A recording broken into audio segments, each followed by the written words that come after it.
yeah. Okay, makes sense. We live. Buckle. I don't know. We don't order enough from Target. I don't give a. Let's start this live off with I don't give a fuck about what Target want me to order. But the Target, if you want to sponsor me, no, we got to sponsor Target, and I don't know why. Do not know why. All right. So what's up, fellas? We cut. Just a cut. Another day. We were supposed to start at 3:00. Actually, I put it for 3:30 because I was talking about CP time, and still didn't start on fucking time. Like we got together at 3, bullshitted, and still ain't done nothing. Ain't done nothing. I'm rather disappointed in myself. I'm not gonna lie to you. All right, let me get these links and shit out. Get these links together. And before we go, let's shout out who is it? RTG. Let me make sure I get these people correct. It was RTG podcast. Oh, Baylor the Great. BTG podcast. Who shout outed to us and put us in house too. Did you listen to it? I listened to they was talking about your cilantro stories. I mean, but not to throw too much shade, but it sounded like to me here that they had only listened to like one podcast. But I'm not going to throw it. I'm not just throwing it out there. About that, they had like 20 podcasts they needed to kind of put into a house. Yeah, that they needed to shout out. So we live. Yeah, we live. I know, right? It was like 20 podcasts they needed to shout out. Because I was like, yeah, we live. So I didn't know how much.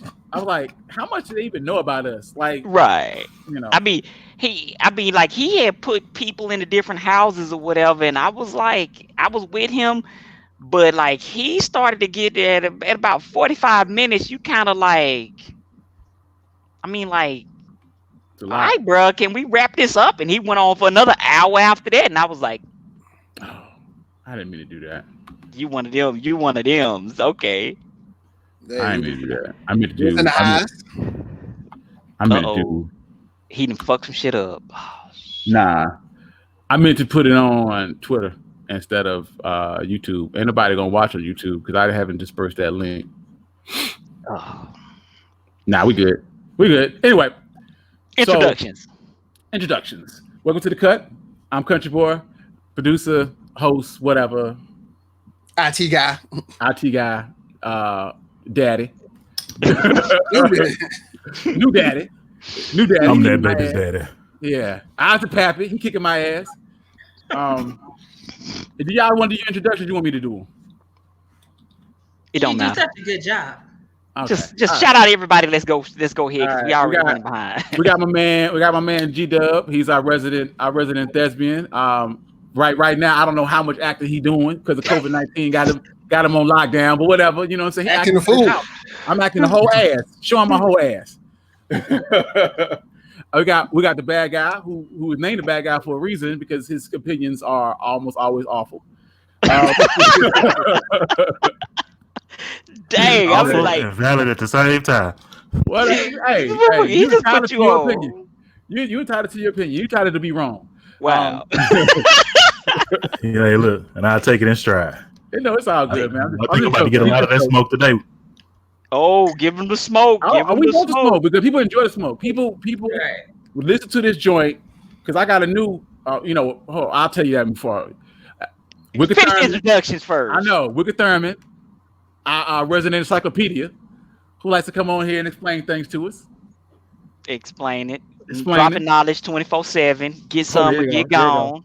Exactly. And we got Kung Fu Kenny, who is rocking the new style. Came in late today. You say y'all didn't know I had this, did it? South Carolina, because they open. South Carolina open. You just pull in and you just shaking it. Oh man. Okay, all right. You say red to go. Red to go. Yep. It's like I'm confusing all my coworkers. Like, hey, man. Hey. What's up, DP? Hey. What up, DP? That's our girl. Because they be like, "Is that your real? You're real. Can I touch? Hell no. Someone asked. I think someone asked, like, "What did she do?" And I heard someone go, "It's a wig," and I was like, "Right, it's a wig." And then the wig was yesterday. Stop telling people. Stop being so loud with yours. Keep that between us. Help them out. I'm like, so this is not the wig I had on yesterday. So white chicks still don't understand. Oh my gosh, Can your I hair touch is it? awesome. It's like I wish you would. yesterday it I was wish like you would so pet me. short, and today it's just so long. Man, that was so. I will say at one point there was like a shift where you went from like, hey, you got long hair. It got, you did something different to it, but then it got a little bit longer. People will go from no hair to down my back. Like, yes, okay. Yes. 21. That's the new thing. 21. Let's do a full. Don't do 12, 13. Go 21. Do it. Thank you, DP. And all of us black people, we had knew, she went by them Koreans this weekend. That's what happened. She went by the hair store with them Koreans and she got it and she good now. White people like, oh my goodness. I always wonder how long her hair really was. Dang. You still don't know because this ain't it. Just went in the closet. It's like, this is going to be a protective week. What am I pulling out the closet? Do I want it curly? Do I want it straight? Do I want the part on the side or down the middle? Yeah. You know what I used to do? I used to let the white folks believe it. I used to be like, yep, man, look how long her hair is. I know, right? It's nice and pretty, right? That's how black folks do it. Get your ass out the way. Nope. I almost spit on my screen. Get your ass out the way. I'm trying to get these damn links out. It's driving me nuts. Oh man. I don't know. No, my coworkers will come to me and they'll go, so Kendra, I need to ask you something. And they'll send me a picture and they go, what's the situation?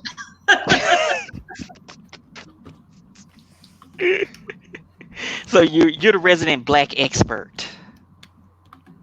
Well, not just black, because we had somebody else come and I was heavily distracted. They were a rep of some sort.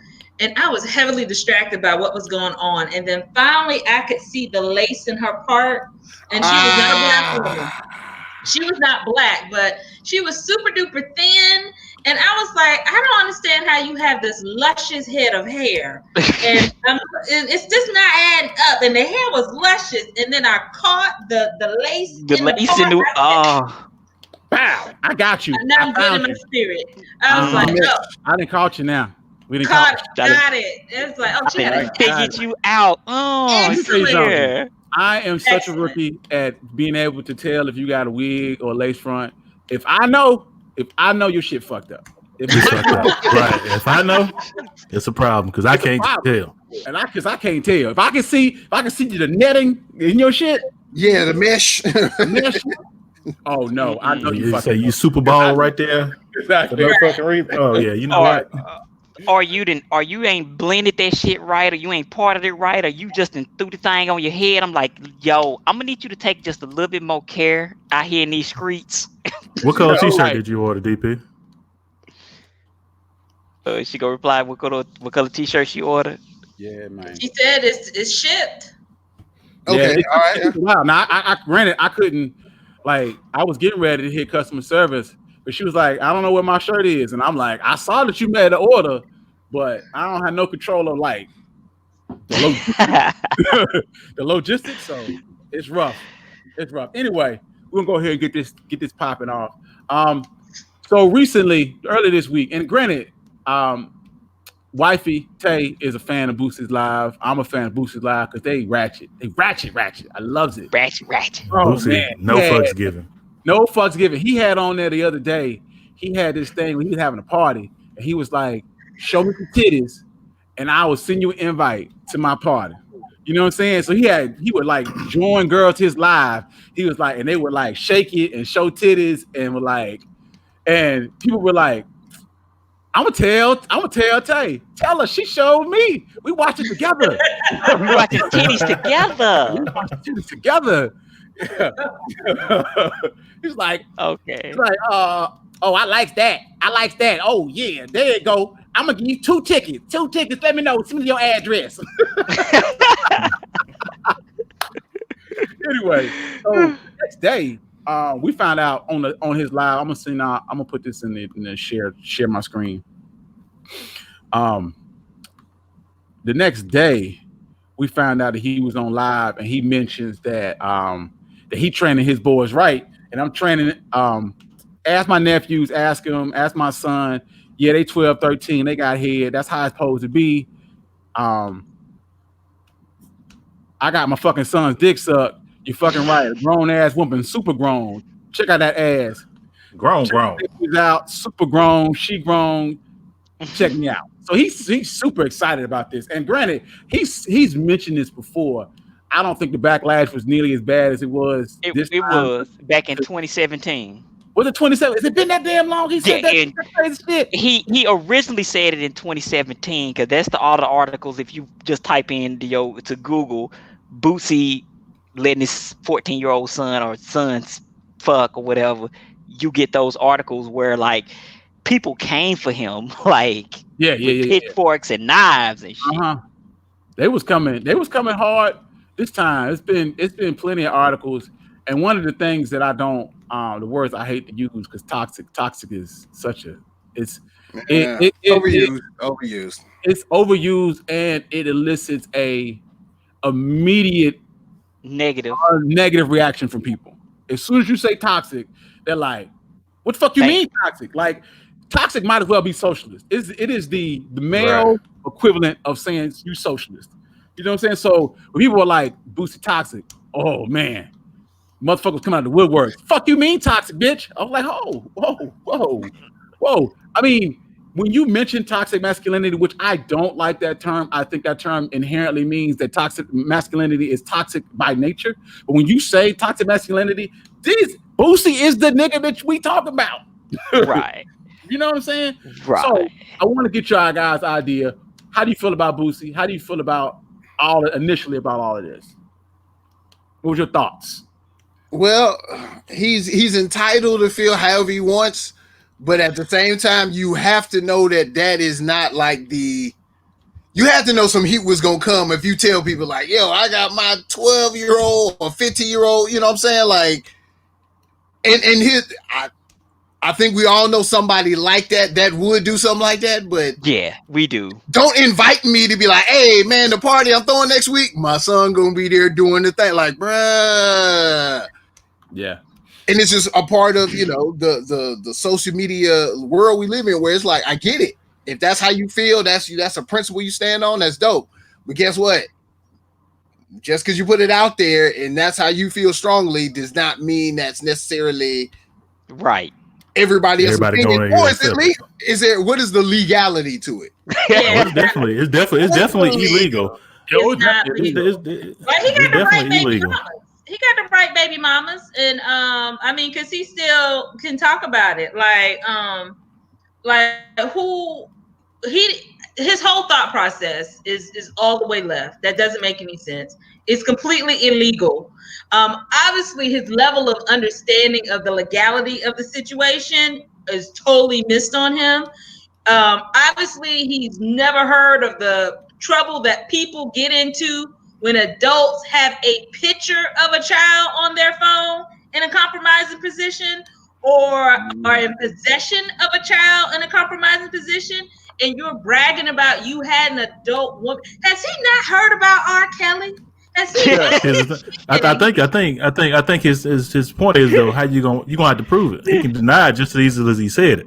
So running off at the mouth for him being the personality that he is, I think it's regular to him. It don't matter. Prove it, bitch. Is what he is his mentality. Right? I can say whatever I want to say, but if you ain't got no proof, you ain't really got no proof. We can go to court and then I just say I was just talking, gassing up the internet. I mean, it does go back to the idea that all publicity is good publicity because we're talking about it. I think. Right. But my thing is, I think something has to be wrong in his mind. Because you don't come up with an idea like that or a thought process like that without something being wrong with you. Because I feel like he may have been thinking like, you know what, when I was 12, you know what I would have liked? I would have liked a 26-year-old to suck my whatever or do whatever to me. So you know what? I don't care what my son thinks, feels. I'm not going to even. That's what I want to get him. So that's what he needs because that's what I wanted. So why? It's Let all me ask you a about question. me. Why you assuming that the 13, 14-year-old didn't want to do it? Because that's not like an idea that I. Now, don't get me wrong. Now, however, if the 13-year-old wanted that and he wanted to follow down that path, I got no beefs with you. I do because he's 13, and that's why he ain't an Yeah, adult. like who at 13 No, I'm would be saying like, Make no, pop. decisions past No. your clothes. Right. to I go to mean, school. But what I'm saying is that like if the 13-year-old, if he chose to go out there and do that, and that was his, he figured it out and I he know. did See, everything. I know. I understand why she looking funny because my wife looked at me the same way when you said when I said what Ryan just said. Because Choice. I mean, Where he gonna live here's if the he thing. say no? If he stand up Well, to no. his crazy daddy, where he gonna live? No. What I'm No, saying your is dad that could be like, "Oh, all right." So now you assuming that Boosie would have, if he said no, that Boosie would have been like, "All right, you got to do it." We assuming the worst about this man instead of just taking it at face value. He say he made his son do it. He say in his terms he just offered it. and so I think that's The where thing, you have to. the thing you got to realize about Yeah. men. Now, most of us in here probably stole pictures out of our dad's Playboy book, and had at 12, 13, and was thinking about it. Or saw a Playboy or Or had a was Playboy at school or whatever. and seen a teacher that was that fire, and if we could have got it, we would have took it. We would have took it, right? That's a child seeking a picture of an adult, not an adult doing something to you. Wait. No, that's the thing is what we're saying is if we had the opportunity, we would have done it. Of course, you were a child. That's child thinking, not thinking about the legality of the situation. This is me as a grown person. Tell him I would have told my 12-year-old self to take it. Right, and so what I think what the he's child saying, doesn't get in trouble. The adult gets in trouble. Oh no, we know it's illegal. Like it's same reason that with R. Kelly, y'all grown ass going to jail. You doing something that's illegal. Yeah. So you out here taking all the risks. The child ain't going to jail. I think what we arguing is what I'm arguing is we try to. I feel like we try to make sex sacred, like the child is losing some sort of innocence because they bust a nut. When I don't think that's how it goes. In my opinion, I think we're having two different conversations here. Yeah. Because we talk about legality and right and wrong. Well, or better yet, one conversation is that like we're saying that like okay, that what Boosie said and his actions are those the correct actions, and the other argument or conversation that you need to have is that like human sexuality and what a kid is going to want to do and experiment. And I think the problem that you have is that like both of those two separate arguments basically have been intertwined because this grown man interjected himself into his son's sexuality growth process or whatever. You get what I'm saying? Mm-hmm. So like I think and you have to, and it's hard to reconcile that because if Boosie's son would have came out and said, I want to get a 26-year-old prostitute to suck my whatever, and he would have done that, and then Boosie found out later, that's one conversation, or that's one way to look at it. But then you look at the conversation which is that we're having now, which is, but Boosie said that's what he wanted to get his son. No, that was teaching. He was teaching him. That's right, and so we're let me show you how to go down, boy. Like, right, and so like we're looking and we're missing the whole fact of wait a minute. And my bigger concern is, wait a minute, Boosie. Did you ask your son if that's what he wanted to do, or if that's what he wanted to? That's information. That's information we don't have, right? We don't have from the context of how he said it, it seems to me as if it didn't matter. If I tell you I'm training you right, I'm gonna train you how I feel like you need to be trained, regardless of how you feel about this situation. You know what I'm saying? That's the gist that I got. But here's the thing. That's again, you just like you said, that's Mike's perspective. So that means when Mike says I'm training you a certain way, this means that's the way it's gonna go down. That when I talk to my son, like, I'm gonna show you how to do this. If he comes to me and says, well, Dad, I think I should do this too. Well, we can implement that too. So it depends on the person on whether or not they open-minded to what their child has to say or not. when it comes to Does training. Boosie seem like that kind of person to you? Does he seem like the guy? Oh, but not only I'm gonna put it this way: he seems pretty successful, so I think he got to be open-minded in some sense. but that's not. But to me, that's not necessarily the conversation that we need to be having. Because, like, for instance, like DP said, if your daughter or your son or whatever that's underage comes to you and be like, "Hey, I think I want to get fill in the blank sexual act done to me. Can you help me out?" Is that good parenting? Be like, you know what? You want to get your at I'm gonna help you very out. least, at the very least, it's creepy as fuck. Like when It- you look at it's yourself, at the very least, you're like, Boosie, nigga. As a parent. Like, as a parent, like As a parent, it's a no-go. Okay, granted, my son's a newborn. I think it's about. He's I think a it's the newborn. I ain't lifestyle. got no parenting. I ain't done no real parenting other than changing diapers. But if you get to the point where it's like, hey, I'm sexually active, okay, that's fine. You did that on your own. But what I'm not gonna do is facilitate that shit. Right. And it would be different if this was a conversation where he was talking about this is what he did for his son on his 18th birthday and flew him out to Vegas, and this is what they did. Yeah, that's a totally different conversation. And even still, even as an adult, that's still not a good conversation to have, in my opinion. It's not a good conversation, but I would feel different about you taking your adult child. Granted, 18, I'm not saying that they are making the best decisions at 18 because they're not. But at the age that you can vote, if you can't, and I'm saying this is the child going to his dad saying, hey, I want to go ahead and have a professional experience. If Boosie flew him out to Vegas and did that for him at 18, that's different than doing something for your child. Like, I'm bringing them to you, son. Let me show you how dad get that. That's the but problem. At the same time, are y'all discounting their experience? Because you got to think about Boosie. Because we watch, like you say, you watch his live. Boosie got 3-4 story house, and he is constantly parties there. And what they do is, like he said, I have all my parties on the first floor. I send the kids up to the third floor. They don't have to come down for nothing. That's their thing. Now, me thinking as a male child at 13, 14 years old, half naked women walking around the house on a regular basis. I know I would have been sneaking down there to look. So all I'm saying is, I think, from me, just being a male child, my perspective, I think the child would have wanted it. Still illegal. Still, Boosie can get locked up. The lady can get locked up. Even if the child wants it, that don't mean that he should get it. Because I mean, it don't. But it was available, and he got it. And now what?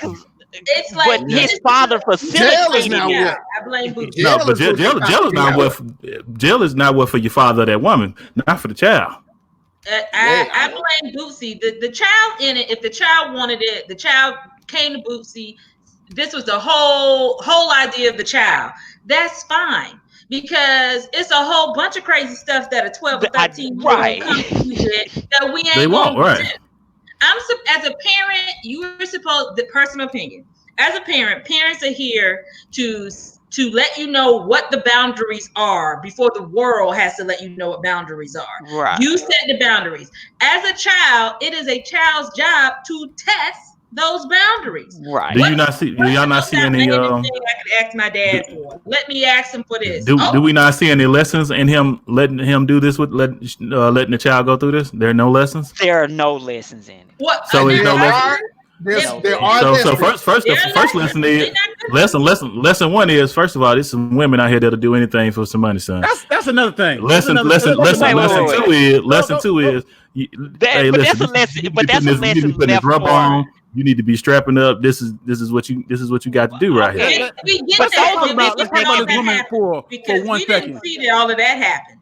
Let's talk about it. But you assuming that you can't assume that it didn't happen. Who is this fucking lady? Wait. Because Boosie got all these kids. Wait, y'all hold up. Let Mike get in. Country boy, go ahead. Yo, who is this fucking lady? Like, I want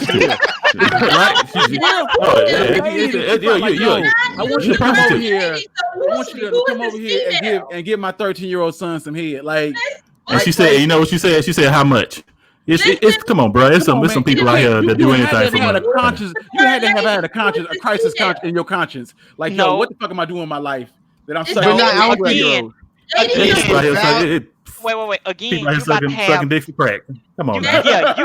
you got two different train of thoughts that you're gonna have to contain in your head when you start talking about what is this chick thinking. Because there's the one thought which is says that like, you know, This gonna be light work. This gonna be quick. Right. I have a certain morality about myself. And then there's another column that says what I will do anything at a price. And some people can be bought at a lower price than others. So that's a whole nother two sets of ideas that you need to keep in your head in order to even try to justify, quantify, or explain that right there. Oh no, I agree with you. I still with trust. It's fault with both. And no lady is going to do that. So a female did that. I'll give you that. A female did this to this child. And what's working in his favor is the female, unless she's completely stupid, is never going to out herself. Now, I'm going to question her thought process because she did it, but she's not going to be stupid enough, hopefully, to out herself. So that is what's keeping him safe. Because, like Bad Guy said, in this day and age, and if she don't say anything and the son don't say anything, how you going to It didn't happen. And the thing is, we acting like people do anything for money. Now, how many of these teachers going to jail for having sex with these little kids? Come on now. This shit ain't abnormal. Yeah, but I think what's abnormal is they not getting paid. Celebrity. They do that shit for free. For free. Because they like him, because he's cute. You know what I'm saying? They getting down. But your daddy didn't tell you to go out with Miss Robinson. Hey, but we still y'all still assuming by his tone that Boosie made him do this. I'm taking the stance of it was an option. It was in the room. He seen his son looking. He's like, "Oh, you like that, don't you? Go ahead, get you some if you want." And the boy was like, "Well, hell yeah, I'm gonna go on back at it." But is that good parenting though? Is that a positive that your son is looking at some whatever and is like, "Oh, let me get that," and you like, you know what? Go ahead. You know that what? is still horrible parenting. You know how I know some shit is fucked up. You know how I know when something ain't right. If I look at something and say, if this was a different gender, if this was a little girl, is this still? Am I still okay with here's this? The thing. Here's the thing, though. And I'm not. We live in America, and even in our most of human civilization, we know there's a double standard when it comes to men and women. So you can. I hate when people throw that argument out there. Is that you'd be totally appalled if it was a little girl? We know there's a double standard when it comes to men and women. So to use that as an argument, you have to facilitate that. That does not mean that you need to be in the middle of that. Just because you're aware of that double standard does not mean you need to be here and like, I'm gonna give my son some head. But if my daughter was to come in here, I'm gonna fuck that nigga up. You don't have to be that dude. You don't have to. That's just your personality. Right, it ain't for everybody. I don't think any of us here right now would do it. Like, I got a son, and no, at 13, I wasn't trying to get him laid. But I'm not going. I can't condemn the next dude. Ever. I'm not. Don't even ask me. I can't condemn the other dude for doing it because some stuff is just right and some stuff is just wrong. And in my opinion, for the person, that's just wrong. Period. There's a lot of people. There's a lot of people that think murder is wrong. I don't think murder wrong. But it just depends on the thing. Situations in which we would have to discuss that at a later date. Well, because I put it like this: Boosie's value on what that meant to his son is obviously skewed to his particular lifestyle. Because you got to think, he got all these kids. If you got a son that's 12 years younger than you, that means you was on it very quickly. So, so to me, to try to put it into good or bad parenting isn't necessarily the conversation. The conversation is why do you hold that sexual, like the fact that you getting some higher than, because you got to think his son, how old was his kid? What, 13, 15? 13. Yeah. I think he's 16 now. Yeah, so for you to feel like, if I get my son some, that's what he considers a level of manhood. That's a sense of pride for him. It's different for them, right? From head, he can't be gay. He can't be gay because I got him some head. Kind of like like the old school thing. Like, I'm gonna get him on the right path. I'm gonna get him on the right path. This is what life is about, son. You get these broads at your age. You need to be getting these women. You need to smash right. basically setting this little cat up for what could possibly be relationship issues into the future. So, or it could be positive. It could turn out to be positive too. it In could. terms of I mean, but the chances of it being, But the chances of it being positive are so or slim that it's not and the chances of it being negative is very slim as well. No, it is not. The chances of it being negative are way greater than it possibly being it's not. positive. The thing is, the negative. Here's the thing: is the negative images are just plastered and out here to be seen on a regular basis, but because we not studying positive interaction of early childhood sexual activity. Yes, we are. We studying how it negatively. They research that stuff all the time. I figured it out. This is more. I don't understand. Have you read like any childhood journals, articles, done any research, anything like that? Have you looked at any of that, or are you just Did it or is in that just school? a personal Did it on opinion? your own? Because if you are looking at, we just, we all went to school or just the same as you did. Done opinion. research based on just about everything. I did. Look, my name back on the happy screen. about that. Everybody got their names back. Now you know it's me.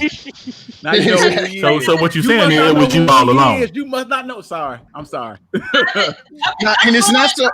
The idea that the 13-year-old, the 12-year-old, however old he was, I'm still going on. This was his idea. Okay, even if it was his idea, for the same reason why we not gonna let him run the house next month is the same reason why I'm not agreeing to get this done. This is the mind of someone who is not an adult and not prepared to make adult decisions. And this is a very adult decision that as a parent, you go, I got that you want those urges, but what I'm not going to do is illegally go pay a woman to molest you. Why is sex a very adult decision? Why is having sex a very adult decision? Because of the consequences of it. That's simple. Consequences. So the consequences making an adult decision. Yes, the consequences. So like what we're saying is because of the reason why an 8-year-old can't drive a car is because you could take a car out here and you could hit somebody on the side of the street. But here's the thing, what if he know how to drive? Even at 8-year-old, But the thing is, you say the consequences of the reason why you won't let him drive because he can possibly be in an accident. As an adult, you can know how to drive and still have an accident. The consequences don't go down just because you get older. If you right, the consequences never go away. But if you don't understand that of an 8-year-old driving, in the country, when we lived in the country, you start driving. I think it's our mother-in-law. I think she was driving a stick at 8 to 10 years old. So it just depends on the person. But you're talking about a whole different set of circumstances. But the thing, here's the thing. This is what I'm discussing, right? This is my point. What y'all saying consequences are the problem. Even here's the thing is, how is this a problem when the consequences never leave? Even when you're an adult, it's still that same consequences of getting this, that, and the other. The consequences don't change with age. If you're going to have the ability to think about the consequences, right? So as a child, you can think about them; they're still there. No, but if the consequences never leave. Children don't think about consequences. Children walk on a top of a fence and hop on one foot because they don't think about the consequences. And then when they fall and scrape up themselves, they go, they pick themselves back up online from. Okay, here's the thing. If you look at the process of the way a brain matures, right? Most adult brains don't mature until about 21 to 25. So that means that before 21, your brain is immature, so it's more impulsive and it's less likely to look at the full picture of what the decision is. What you saying before 21 to 25, you think a brain is incapable of making logical decisions? I didn't say it was incapable of making logical decisions. I'm just saying I know for a fact. It's the gravity. I know they for don't a fact. understand the gravity. So what you're saying is before 21 to 25, we don't have people that can understand the gravity of decision making. We're not talking about people. We're talking about the general age group as to why we don't let now we talking. Now there you go. We talking about the general populace. No, right? You're trying to basing the decision off the general populace. No, what you're trying to do is you're trying to take exception to what we're saying. And even if I thought I had the most Wicca is partly right. There are exceptions to the rule. Yeah. So but here's the thing: if my 12-year-old went to Harvard and was able to hang with Harvard, I'm not going to let my 12-year-old interact with an adult prostitute, even though they have a Harvard level mind. That's still not something in intellect and dealing with the emotions. What can come out of it? Why is sex now an emotional act? Why is sex now an emotional act? It's Wow, not always an emotional act. It's not.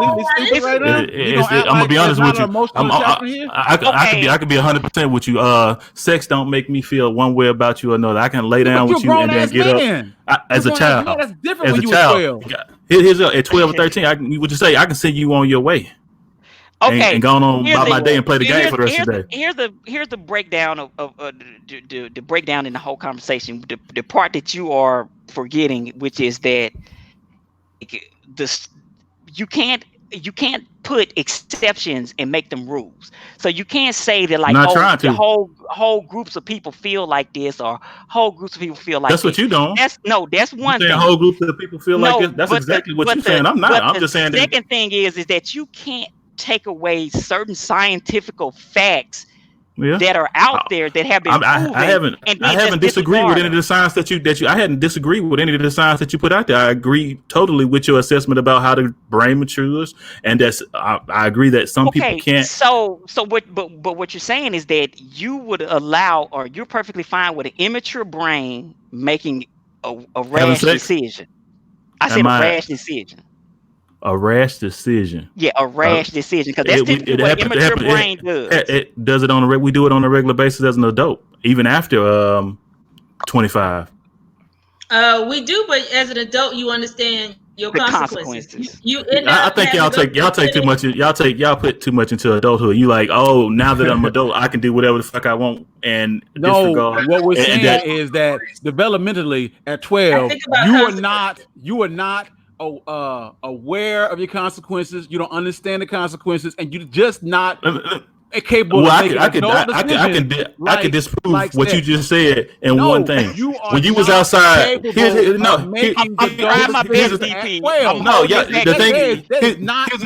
Y'all keep saying that 12 y'all ain't aware of consequences. At 7:00 when that street light came on, what the fuck did you do? You hurry up and got your ass home because you was aware of the consequences. You was aware of the consequences. You understood that something. You understood that some shit could happen to you. No, but he just said you are totally aware of consequences at 12, 13. Pause for a second. Not related. What you just said was that you were aware of the consequences at 12, right? So when the street light came on, you didn't come in. You knew mom, dad, whoever was gonna whoop that ass, right? All right. Mm-hmm. Okay. Let's look at the situation of getting your dick sucked, right? Okay, yeah. Do you think that a 12-year-old comprehends that, like, he get his dick sucked, it's possible for him to get AIDS? Do you think that that's really in his mind? I know at 12 or 13, my son took sex education, and we was talking about AIDS and transmitted diseases and pregnancy at that age. But did he comprehend that though? Did he understand that? So like you'll never fully understand how well somebody comprehends anything. That's what we're saying is that like, no matter if you're 20. Here's the thing. At 12, you don't even know about all of the consequences. Here's the thing. It's a lot of shit we talk about on here, and I listen to you all's responses, and I don't, as adults, I don't agree that you understand fully what's going on. So to try to gauge how well a child understands, you like, oh, just because you're 13, you don't really know that you can get that AIDS. You heard you can get AIDS, but you don't really know you get AIDS. Get the fuck out of here, man. You know, but you might do the shit anyway. The only thing that I could let me look at it like this. I watched the podcast yesterday, and his thing was we would take dumb shit people say and try to find a positive in it. Try to see where they got that dumbass angle from, because it doesn't make sense in our world. The only way I could see what you're saying being valid is that very, very recently,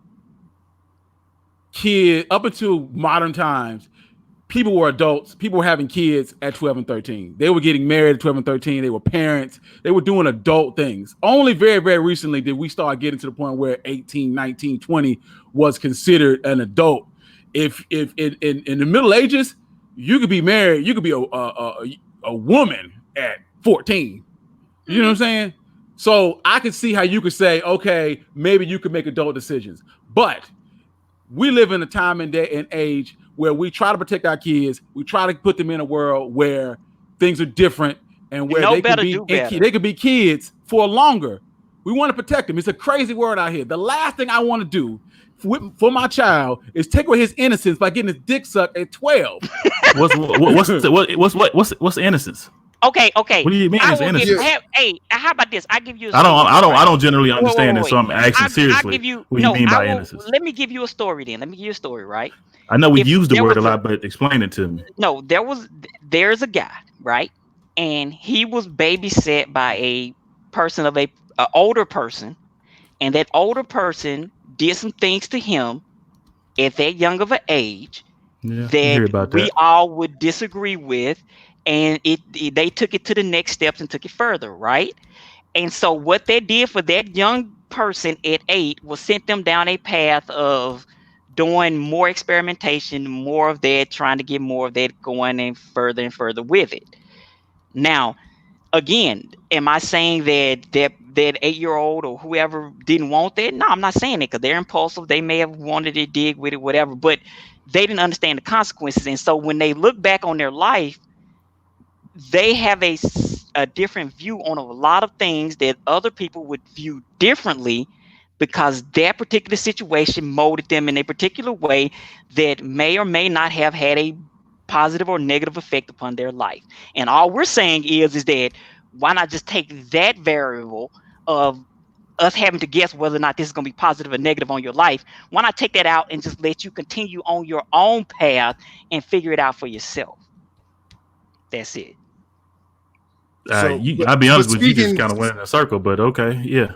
If you so felt basically, like the sexual part is what everybody's kind of, from what I'm getting, it's like if something has you early in a sexual manner, it has an adverse effects on the way. I mean, psychologically, yes, because you got to think, once that part of your life is exposed, is completely different.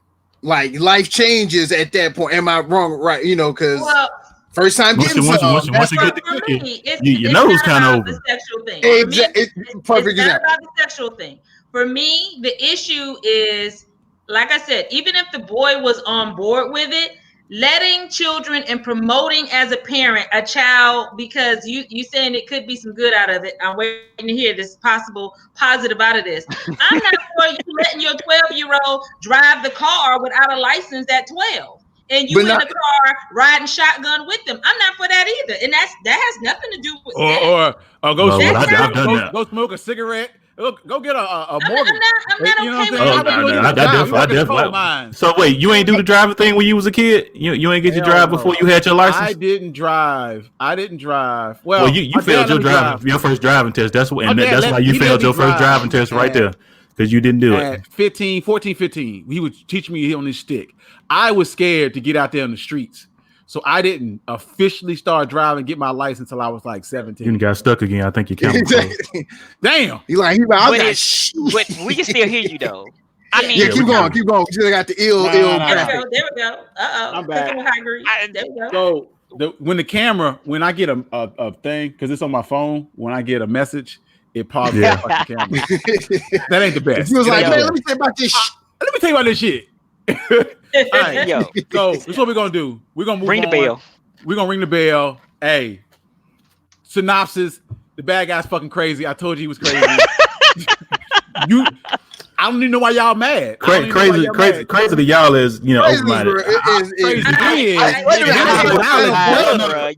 Y'all know the craziest thing about the conversation is that I didn't. But the thing is, I didn't disagree with anything that y'all said.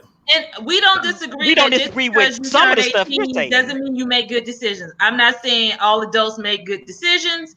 That's not a statement of truth either. But I'm saying, listen. Last year, 18-year-olds could buy cigarettes. Now they can't. At 12, let me just, before we get on, let me just say this: if you think and you want to sexualize or you want to adulterize 13, 14-year-olds, you're going to be hard pressed to be able to tell people that when they putting our little black boys in jail for these adult offenses, because right now they're putting kids in jail for murder forever. You could be 14 and go to jail for a murder beef forever. Like you can't tell me that a 14-year-old can't be rehabilitated, he can't change, that you're not the same, that you're the same person you were at 14, that you are at 35, that's bullshit. So if you're telling me that you are capable of making adult decisions at 12, then you telling me that you cannot change, that you should go to jail and you kill somebody and you can never get out, you can never rehabilitate it, because they're giving us 100 years. And I feel that's not fair. Right. That's not fair to little black boys. It's not fair to any of us for us to turn 12-year-olds into adults. Like the way you say no, I ain't saying you turn just because you get to make one adult decision or you get to decide this don't mean I'm turning you into an adult, or that you. But the thing is, like when you bring up murder, I'm sorry. If my son went to school and this child decided to bring a gun to school and he killed my son, that nigga need to get 100 years and never get out. Well, he ain't gonna get to live because I'm finna go to jail next.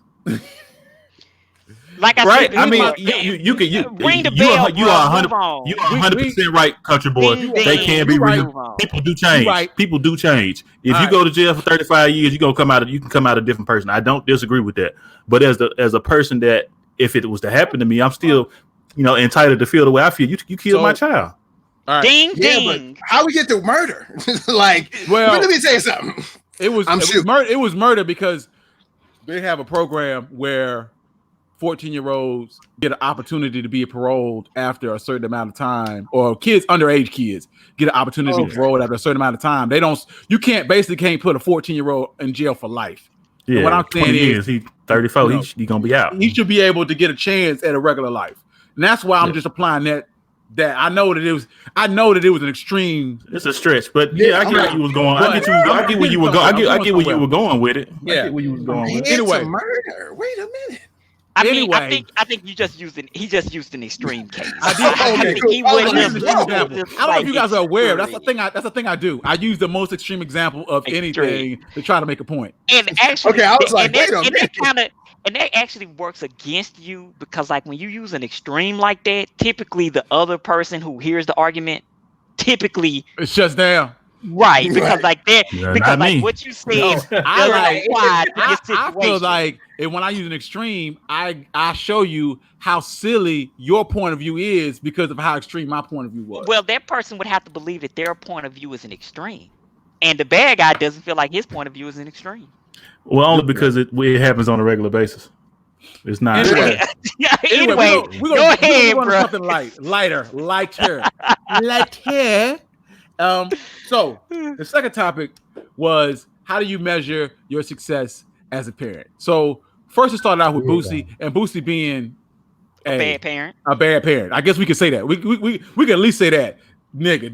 That's you're not going to father. The party was a success, huh? The party was a success. Exactly. The party was a success. You were the father? No. No. The party was popping. The party was popping.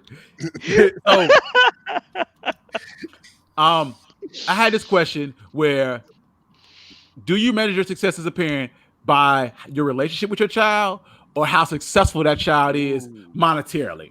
So if your child is fucking Jeff Bezos, but he don't call, is that a success? Or he work at a fucking T-Mobile store and live in your basement, but y'all best friends? Is that successful? Which one is that successful in your mind? How do you measure that? I mean, I can't. That was once again the extreme. Like, why gotta be Jeff Bezos? Nigga, I just told you this is what I do. This is what he does. Okay, I'm like, wait a minute, Jeff Bezos or a manager? I think what you have to do is, when you look at success as a parent, I think first thing that everybody does when they have kids is you look at how you were parented. You take the good, you dish the bad. So if you in something, or you thought that something worked for you as a kid, you take that, and if there's something else that you thought didn't work, you kick that, right? And so what you end up with is a parenting style that may or may not be receptive to who your kid is. And I think that that's kind of where the rub is that, are you parenting like you want to be parented, or are you parenting your kid as they need to be parented? And that's kind of where that conundrum happens. I think it depends on your goal as a parent. And I think the answer varies parent to parent. I mean, even married couples may not have the same parenting goals. Like for one person, their goal as a parent may be for their child to make it through high school without getting someone pregnant and without getting pregnant themselves. And if they do that, they feel like they are a success. And after high school, whatever you make of your life is what you make of your life, because now you're an adult and now it's your decision. Then you have other people who, as a parent, they may feel like my goal as a parent is to make sure that I gave you enough of a foundation to be a successful member of society, be able to own your own home, be able to take care of yourself, and not depend on me. So if that is what their goal as a parent is for that child, is to raise an independent child that does not need them. Now, this is not talking about in the eyes of a pandemic and you know, stuff happens and all that. So I think it's based off of the parent's goal for that child, whether or not they are successful. And sometimes it depends. But let me give you a gray area then. What if the person that you raised is decent? I mean, they are, but their life isn't going anywhere, or they are just stuck in the, you know how black people get stuck in the, you know, I didn't graduate high school, I work at McDonald's, that's my life, I'm gonna probably get a girl pregnant at some point in time within whatever and have a kid or whatever, I may be a dad to them, may not. Would you call that person, the parent of that person, would you call them successful or horrible? It depends on what that parent did. If the parent was asleep on the job and that's how that child turned out, then that's a horrible parent. Because the reality is children make decisions, good, bad, or other, and there are consequences. And sometimes that has nothing to do with parenting. You have some children who have great parents who the child is so caught up in their teenage years of rebelling against something that they look for something to fight against when there's nothing to fight against. And they make poor decisions. Kids hang out in the wrong crowd all the time. That has nothing to do with parenting. Like, everybody can't afford to pack their child up and send them off to boarding school or send them off to a military camp. So I think you look at the means of that parent, you look at how much they stayed involved in that child's life. And if they did all they could and this child decided, I just want to do me, and I mean, all that's great that you offering me, but I want to turn up, or I just want to live my best life thinking that's what it is at that time. I mean, a parent can only I just recently met two young boys like that, where they would come to work for us, and they temps, and you're trying to train them up, but they got this really out there. I hate to say it, but that thug mentality, the pants sagging, they cussing and this, that, and the other. And I'm like, damn, where's your daddy? And then you like, oh, I need a ride to the house. And then you take them to, middle America, $300,000 house, cars in the driveway, and parents are there working regular jobs. Like, what are you doing? Another person his dad owns his own business, and you like, what the fuck is wrong with you? You don't even have to work here. You do it. So it's like she said, it ain't the parents. Sometimes these people get out here and they decide, I'm gonna be whoever it is I want to be. It ain't got nothing to do with me. And it's totally possible that they're not that engaged. It's totally possible that you could be a good dad and not be fully engaged in your child's life. No, I don't think you can be a good dad and be not engaged. Because like I know a bunch of people who are, I would call horrible dads, for the simple fact of they are just not engaged with their kid. So see something is happening with your kid, and you don't react any other way until it gets to, like you said, the extreme point. For instance, but what if they've been talking to this person their whole life? What if they've been studying constantly, trying to, I'm taking them out of this environment, taking them out of this environment, and they just keep going back like this. I know this personally about these people, that they just keep running towards this, even though they parents and others are trying to pull them away from it. Like, I'm gonna go send you to stay with your grandma because I understand you're not gonna stop hanging around this certain crowd of kids. But and I can't get you away from them. And I done switched your school 4 times. But did you offer that? But did you come up with a different solution besides I'm gonna send you to your grandma? Well, Like for instance, the first the first solutions was solution. switching your school 4 or 5 times. Wait. Giving But did tutors you to try ever to get dig your down to grades up. find out why that person is acting out like that? Did you really look at the person? Did you Like parent sometimes, to that here's the person? thing. Sometimes you can't figure that out. No Yes, matter how hard you try, you can. You you can can always figure it basically out. You can figure always get it out. right. Is what you're Not saying. They don't. always, Sometimes they don't know what's not wrong with them. always, but Exactly. sometimes a person just wants. I mean, people do things for For attention. attention, they And do. sometimes if you dig out that type of response, then you could correct some of that. Am I saying that every situation is can be boiled down to a 30-minute sitcom? No, I am not. But are you taking every step that's possible for you to take? Most situations, probably not. You got caught up at some point in time with, you know what, I'm just going they just want to do that. I'm just gonna let them be them, make their own mistakes, blah blah blah, move on. So we're clear.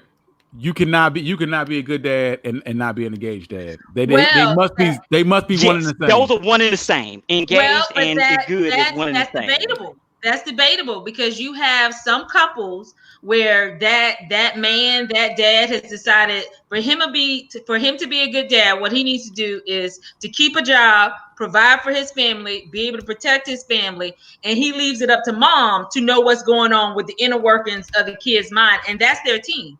And as long as he is keeping his job, keeping the lights on, Yeah, keeping the but bills paid, and that's not providing being food, engaged.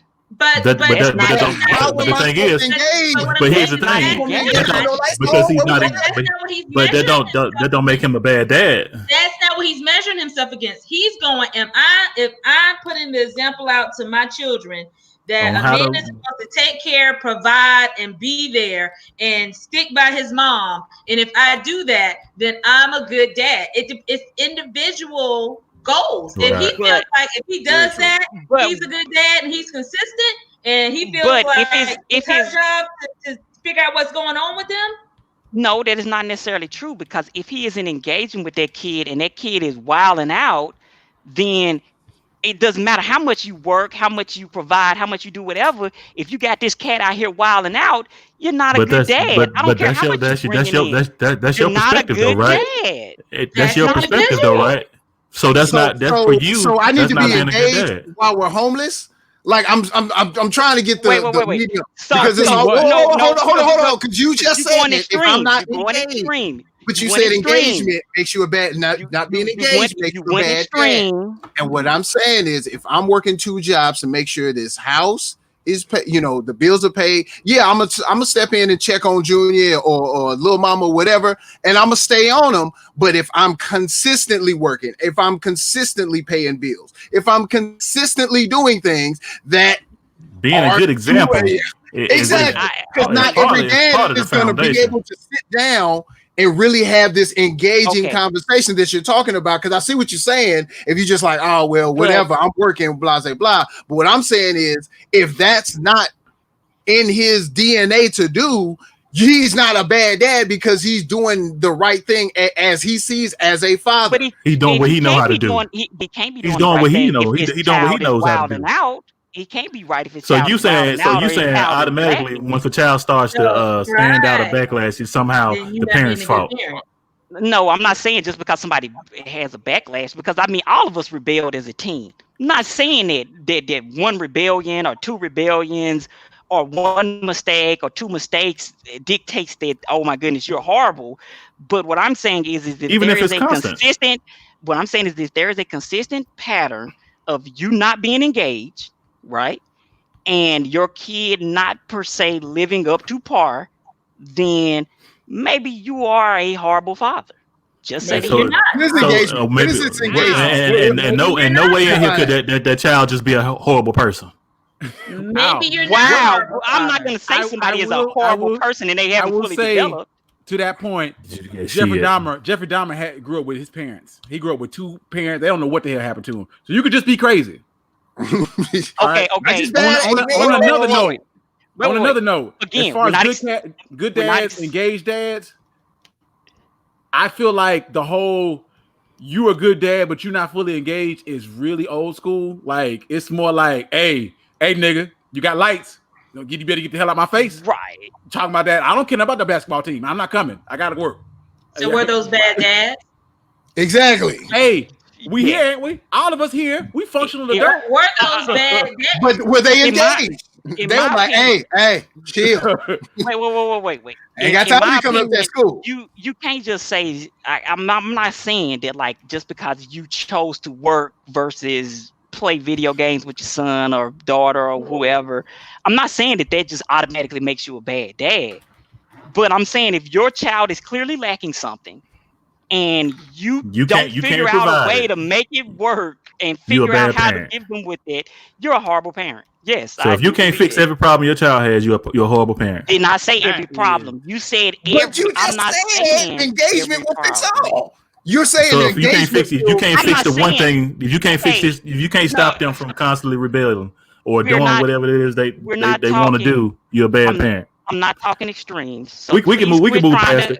We're trying to put the extremes. We're not talking about the extremes because what do you mean by engagement? Extremes. What is engagement? What quantifies engagement to you? Giving your kid what they need, and your kid will let you know what they need. Extremely broad. Now, for instance, some kids they are perfectly fine with spending 30 minutes with their dad, and they are cool. Mm-hmm. More power to you. Awesome sauce. But if you see something like, okay, for instance, your kid is missing a bunch of days in school and he lives with his baby mama or whoever, and he's just not gonna even graduate high school. Wait, so he doesn't live with me? I was just using the whole spectrum because I'm just saying if he does live with you or he doesn't, it doesn't matter. Because in my opinion, if you get off your ass, you can figure it out. That's all I'm saying. And like, for you as a parent, let's be like, I care more about. Let's stick with the plan that they live with you, because it's so many other complications you bring in when it's separate households.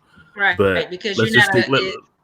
You don't know. I think even those complications can be overcome if you work at it. Now, if you're not the thing, you're no longer dealing with a child. Now you got to deal with a grown ass person, and I can't change a grown ass person. Okay, but how many of us have dealt with some fucked up motherfuckers at work? It seems like that's work. I leave them at home. I don't have it seems like at the job we can figure out how to work with all these random ass people. But you because I work around them. I don't work for them or through them. Like you said, I work around them. But you can't work around your baby mama though, right? You can't. No, because I got to go through her. I got to go to her house. You can try. The reality is you do need someone who will work with you, because if you to talk about what Wicked Thurman's talking about, to say that you can overcome a bad parent in the home, whether it's the mother or the father, so whether the child lives with the father and the mother is trying to do something, or the child lives with the mother and the father is trying to do something, if you're not constantly there and the other person that's in the house with that child constantly undoes what you were trying to do, you can't be successful if the other person isn't willing to work. You just work harder. What is wrong with working harder? What is this work? Working fucking harder. You need to teach. If you don't lesson, work harder. Whatever the secret is, you got work harder. These kids need both. They need both sides. They need both parents. You got to have someone work with you and hope that the child will also see your way. You can work harder and overcome that stuff. And you need those kids to be on the same. You need to be on the same page. Work harder. You as parents, I can work as hard as I want to. Yeah, that has no bearing on another parent. You know what? I'm not there for. I will say this: I've never seen a person work harder and not get to where they need to be. Never seen it happen. I've never seen somebody work harder and not get to where they need to be. Give me an example. You the dream killer. You were the dream killer, remember? Tell me who. You're the dream killer who said if you suck at rapping, you're talking about getting someone. You ain't going nowhere. No. You're talking about a dream. I can work as hard as I want to. I'm talking about I'm not talking about. It's a dream. It's a dream for me to have this kid act right. And this lady keep crushing my goddamn dream. I show up every day on the days I ain't supposed to be there. Hey, I just want to talk to my son. You know what? I'm gonna call the police on you. You ain't supposed to be over here right This now. ain't your Well, you know day. he missed 5 days of school. I'm trying to come over here and see what's going on. It ain't your day. I'm finna call the police on you. Got to get away from here. I don't care nothing about him missing no school. Wait. But you don't think that your son would see that and would react to that? He don't even know I'm outside. Now, how does I'm he trying to know? get out of. So you mean to Because tell the me somebody police- show up at your house and you don't know who out there? Bloop bloop. Them lights that came on. I'm gonna give you an example from my personal life. My parents got divorced when I was 12. The only side of the story that I knew was my dad's because he was the only one telling me shit. So to this day, if I were to tell you what happened when my parents got divorced or whose fault it was, I would tell you it was my mother's fault because my dad was the one telling me the story. You know what I'm saying? Victory goes to the winners. I got a question. Have you ever talked to your mom about it though? Have you ever asked your mom? No, and I wouldn't. I mean, we get into a weird place. I didn't talk to my mom for a long time. I don't really want to start digging them graves, start digging up them, but saying, hey, what's behind this corner? What is it here? But in my opinion, that actually may be a good thing that you need to do. But here's the thing, though. Have some unresolved issues stemming from that you may I lived through the same situation that Mike did, but from my perspective, I got both. I ended up over time getting what happened from both, and then since I got both stories, I can kind of figure out what the fuck really happened. And I ain't gonna really dish out what happened with my mom and dad, but I mean, in the end, I really didn't see my dad because my mom told me, "You come on this porch, I'm gonna shoot you." And at first, he was like you said, "Fuck that, I'm coming to see my son." And then when that pop happened, he's like, "Hey, when you get a little older, you'll be able to just come find me." Bad guy. He was supposed to take some. Wait. But at least take some shells for you, okay? He was supposed to take a couple hits. Take 6 or 7 in the ass for you. Hey, listen, he can't do nothing he can't do nothing for me if he did. You were supposed to visit him in the hospital, bad guy. You were supposed to visit him in the hospital, bring him some flowers. But did you not know he was there for you though, right? I mean, was he there for you? Yes or no? As a grown adult living in the household that I have now with me, my wife, and my son, I would have preferred if they was both there together. I would have preferred a 2-parent household as a child. I can get behind that. I think you're better that way. I mean, I'm not gonna argue that either way because I'm not finna offend people who grew up in single family household or who choose that. Because in my opinion, if you work at it, you can make it work. Well, of course, my mom did shit. I'm here. I know she. Let's say this. It is not. It is not. People can co-parent. It's not. You don't have the other side does not have to be your father. It does not have to be your mother. If you just need a positive role model of the opposite sex, it does not. It could be an uncle. You know what I'm saying? It could be your stepfather. It just has to be a opposite sex positive role model, so you can have somebody who can show you what the other's perspective is like. So you don't have to say, "Hey, I don't want to defend people from a 2-parent household." It's fine. It's fine. You're doing the best that you can, and that other side can come from anywhere. It could be a family member. It could be like, "Hey, I need you to talk to my son." You know what I'm saying? And my uncle. That's it. Let's be for real. Just because parents are together doesn't mean they should be. No, that's true. That's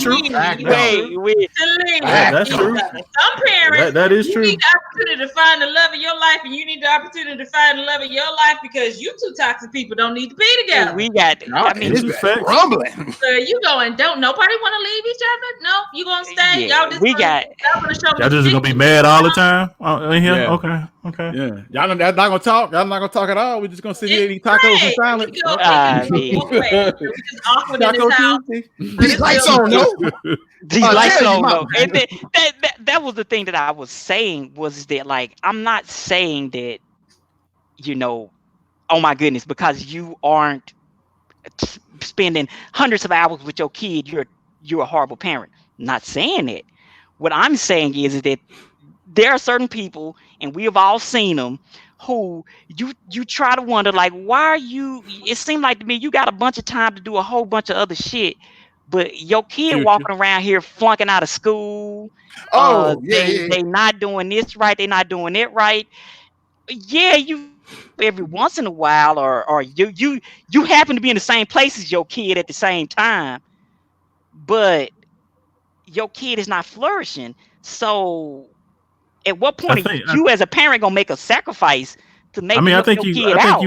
I think you had a better point, earlier when you said it really depends on the kid, right? You do what you need to do to parent the certain type of kid that you have. When you said that, I think I agree with that because, like you said, my son's ultra laid back, right? AB student, but he doesn't take. I don't have to be on him all the time. Whereas another kid may need that constant presence in their life. So let me tell you something. If my son depends. is anything like I was as a student, it's gonna be a fucking problem. You just gonna be a busy parent. No, if you stay engaged, you will be good. But you just can't disengage. You gotta do it all. He can, you know what? Reason, when it comes to that, he can because of Shantae. Shantae Somebody's got to gonna be handle that. engaged. Yeah, Shantae, you got this, right? Somebody has to be. I was a C student in school is because I needed a 2.0 to play sports. Other than that, I knew what I needed to graduate. That's the only thing I was focused on. I remember to this day, I was in class in my last year, and the teacher was like, "Hey, Mike, you gonna do any work?" Nope. I don't need this class to graduate. Wow. I don't even know why I air quoted graduate. Like, what else could it mean? Exactly. To walk across the stage. Get to that next point in my life. But I don't need to breathe. Like, what? I think that was a real echo. Oxygen. Yeah, I think an engaged dad is a good thing, and I think as we looked at things, I think families have evolved where daddies weren't as involved and engaged in the children that was the mom. And I think as you grow up, like Wicked Thurman said, you take the good to take the bad. And if you grew up going, I wish my dad was more engaged. I wish we had more talks. I wish we spent more quality time. Then we saw the birth of seeing more of that. But I think to say that he's a bad dad, if he has a different standard of what he feels a dad is, you're going to run into those differences. And he's not going to feel he's a bad dad if he has a different list of what he feels goes on there. I think you do get a better rounded child if you have both parents, because if mama ain't doing nothing to be engaged with the child either, you're going to have some issues in some situations. Yeah. And another point that I like that Ryan made is like, as far as engagement, because I would say you have to know your child. Mm-hmm. And I don't mean just like when something happens, like, I know my child wouldn't be out there. Yes, they would. Yes, it would. And there's some stuff, even with my son, I will say, I know where you get that from. I understand. But there's a pivotal point where you say, like, all right, because certain stuff I just know about my kids, like, yeah, I know they did that. Right. And that's how they get down. But the engagement that I feel that Ryan, I like about Ryan's point is out there. Come on, like, I know you. I know how you get down. But I also know to make you a better version of me, I'm gonna need to angle you this way. Now, inevitably, and to that point, he's not wrong about engagement. One of the things my dad was big on was keeping us in sports, keeping us doing stuff. He was like, "You can't be out in the streets if you busy." You know what I'm saying? What they say, out of mind is the devil's playground. So he kept us in sports. I was playing basketball, playing football, playing baseball. I was doing stuff because I couldn't get in trouble. And when we had games, we had practices, he would work 12 hours. He would still take us to practice and be sleeping in the fucking car. He'd be sleeping in the fucking car. Well, see, that's what I'm talking about, because see, like, I know somebody who was a dad, and basically when it came time to give out whoopings and punishment, they was there. So if you do something, bam, I got you. Fix yourself. Whoop, whoop, whoop. Right. But this person, you turn around and I found out that, like, they grandma went on more vacations with their kid than they did. Yeah. And I'm like, wait a minute. But every time I turn around, I see you on vacation. You always somewhere, but your kid is going on vacation with their grandma. How can I can't rationalize that, because in my opinion, I feel like at that point you are not engaged except when it comes time to punish somebody. Okay. And who want to be there for that? Do they think they're right or do they think they're wrong? And that's why I think it's so individualized. In their head, they Right, may the be individual. like, I'm the authority figure. You can go have fun with your grandma and them, but when you know when shit get bad, daddy coming, so you need to be right unless daddy coming over here. But You is don't that want to see daddy a today. good or bad dad though? Right. Here's the Is thing. that a good or bad dad though? That's up to the individual relationship. He Is it just up to may the only individual, or need to. can we all make a judgment that ain't right? It depends on how the child turns out, right? I don't know how the child is. Okay, Like, because so is boarding school wrong? All these people who go off and they ship their children off to boarding school where they don't see them. Essentially, your child grows up away, and you only are parenting them 2 months out of the summer because you can afford to. Are those bad parents? Well, see, again, it goes back to what you were saying. The results breed judgment. And what I'm saying is that, like, for instance, with that particular example, if this person was not going to graduate from the boarding school and they were going to end up getting kicked out of the boarding school, then now that ain't good. But if that person, like y'all said, is accepting of that and flourishes in that, more power to them. So if the child is flourishing with the daddy that only comes to give whippings, but the child is at the top of their class, is he a bad parent? Hey, he's doing, in my opinion, he's properly engaged. And this brings us right back to your success as a parent. What are your goals? It depends. If your son hates you, but he's successful, did you succeed? Are you happy with where you are? And that brings me back to what I said, is that, like, if, in my opinion, if that person isn't successful as a parent, then can we call them horrible? I think it's so many factors. I think it's the individual goals of you as a parent. Like, one, you need some. Two, I think it's about what do you do to your credit, Rick Thurman, when things go astray? Are you going to be an active solution to things going astray? And then the third factor is your child. All of those are the three factors in whether or not you're going to be a successful parent. I remember. The question is, that person is not flourishing. Are they a bad parent? I got to know where the child is in it. I'm talking about the child is not flourishing. Right. What she's saying is, how much is this child fighting against what you're trying to do to make them a success? Right. That's what we get down to. But for me, success, I just want my son to live longer than I live. If you can do that, I don't want my son. I don't want my son to die before me. Low bar. Listen, is it really when our kids are walking out here? It's kids out here walking down the street dying, man. You can live in the basement. You can work at the T-Mobile store. You can get a chick pregnant. Just don't die before me.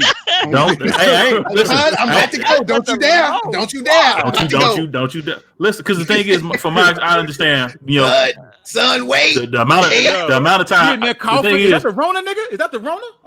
You say that you can make the jokes about it, but I know the example that I'm saying. I'm just saying. No. So we are making what I'm doing. He sees what his mom, serious. Right, what his mom's doing, but. So he has all the workings to be successful. I don't want that to get robbed from him before he has a chance to go out and enjoy those. I will say this as a guy, and a bad guy, he shares this, and you too, G-Dub. As a parent of a black boy, one of my chief concerns is that it's a fucking dangerous world out here, man. It's scary out here for little black boys, and they're killing little black boys, and they don't give a shit about little black boys, and they view little black boys as adults. Big game hunting. On a regular ass basis. And that's one of the things, going back to what we were saying earlier. We don't need to be the ones viewing our little black boys as adults because the world already does. They treat black girls the same way. I'm gonna let you know. They treat black girls the same way. And as a matter of fact, they treat them worse because they'll do things about little girls. Because you're right.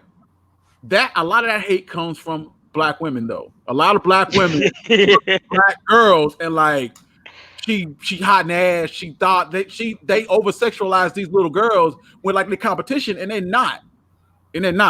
But that was my initial point. My initial point was that I get what you're saying. I worry about them and I worry about the fact that they look at them as adults when they're just kids and things that happen. I don't want him to be a Tamir Rice where he's just playing with a fucking gun and he gets shot 12 Right. times. He doesn't even get a chance to defend to explain nothing.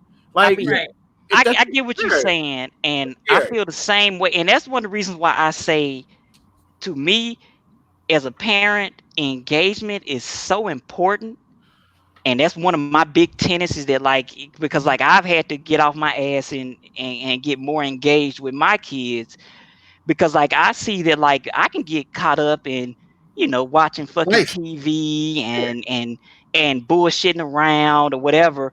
And and my kids will look at me as though like, yo, nigga, you don't know shit about me. Get the fuck out my face. They may not say that out loud, but I see it behind their eyes that that's what they saying. Right, what are you talking about? And and because like I had that same mentality that I carried it over from my dad, which is that like, yo, I'm just here for the whoopings. I'm just here to whoop a nigga. You know what I'm saying? I wait, you cutting up? Let me take this belt off. Not understanding that like, yo, a You need belt the is other part too. fine, but there are other parts of this person's life which if you work on, you won't even have to take off your belt. It comes down to, do you want to be the parent who raises strangers? And in order to not raise strangers, you're gonna have to get to know this person. Like get some snaps. You got to get to know this person. Where's or do you just want to raise a stranger? Where my head wrap? Where's my head wrap? because I tell people that all the time is that like one of the things that us as Black people that we really need to get better on is we need to get better on expressing things that happen to us, because a lot of us millennial and Gen X Black people, we are carrying a whole bunch of baggage that our parents saddled us with because of the way they were raised, taught, brought up, and they gave that to us. And if we don't want to raise another generation that's carrying that same type of baggage, we might need to address some of this shit that happened to us when we was younger. And this is where fix it and get it out there. Why people are so angry at people like Boosie, because they feel like that mentality, that idea is old guard, old ideas. That's you carrying your baggage that Boosie had, that he might have sex at 12. Now you bringing that baggage and giving it to your 12-year-old son unnecessarily. You know and it's not fair. It's not fair to him.